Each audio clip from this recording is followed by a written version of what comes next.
On a donc ici une question pour nos chers candidats au BFM qui porte sur les racines carrées. 5 questions pour être exact, et comme d'habitude, on va les traiter une à une pour nous faciliter la tâche.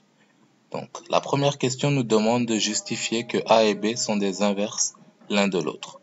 On a une expression pour A qui est égale à 5 moins 2 racine de 5, et une expression pour B qui est égale à 1 plus 2 cinquièmes de racine de 5.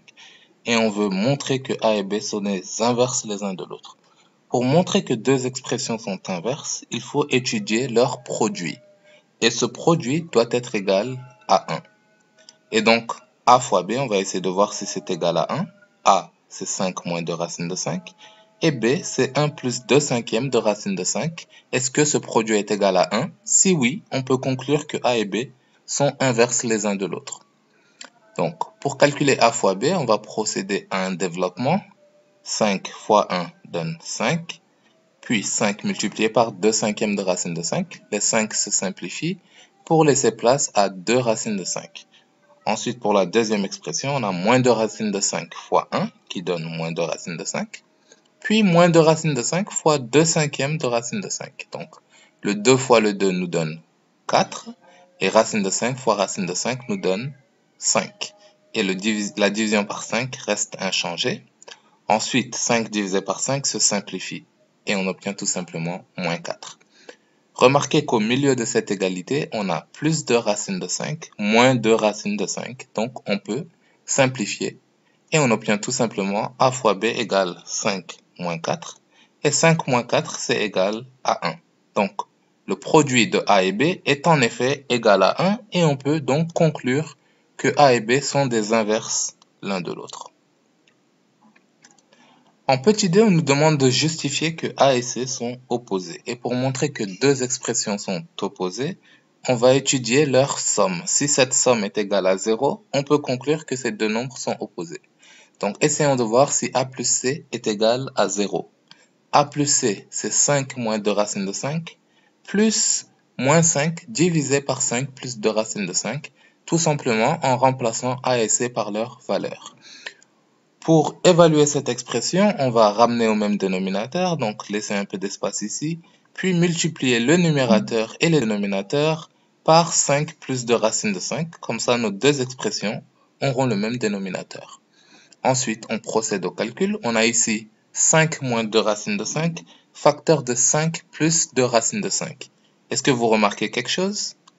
En effet, c'est de la forme a moins b, facteur de a plus b, et on peut conclure que c'est a au carré moins b au carré, donc 5 au carré moins 2 racines de 5 au carré. Et 5 au carré, c'est tout simplement 25, moins 2 racines de 5 au carré, en distribuant le carré, ça devient 2 au carré fois racine de 5 au carré. Et 2 au carré, c'est tout simplement 4, et racine de 5 au carré, la racine et le carré s'éliminent pour tout simplement laisser place à 5. Et 4 fois 5 nous donne 20, 25 moins 20, ça donne 5.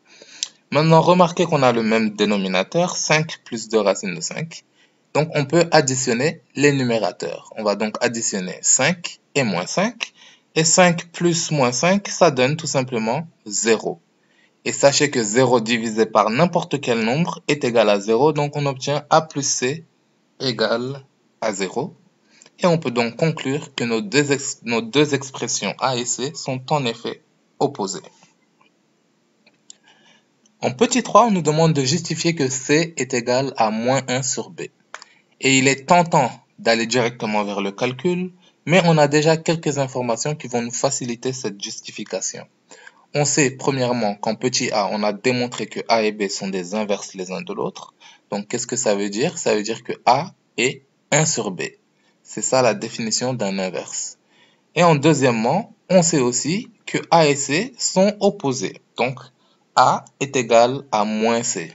C'est la définition de deux nombres opposés.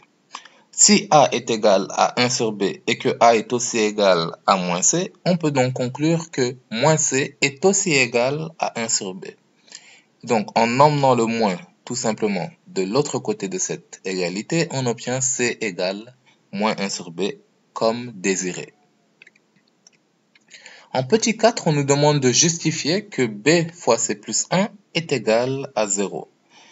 Et en petit 3, on a déjà montré que C est égal à moins 1 sur B. Pour amener ça à la forme BC plus 1 égale à 0, on va tout simplement multiplier par B de chaque côté de l'équation, ajouter 1 à chaque partie de cette égalité, et ensuite on obtient B fois C plus 1 est égal à 0 comme demandé.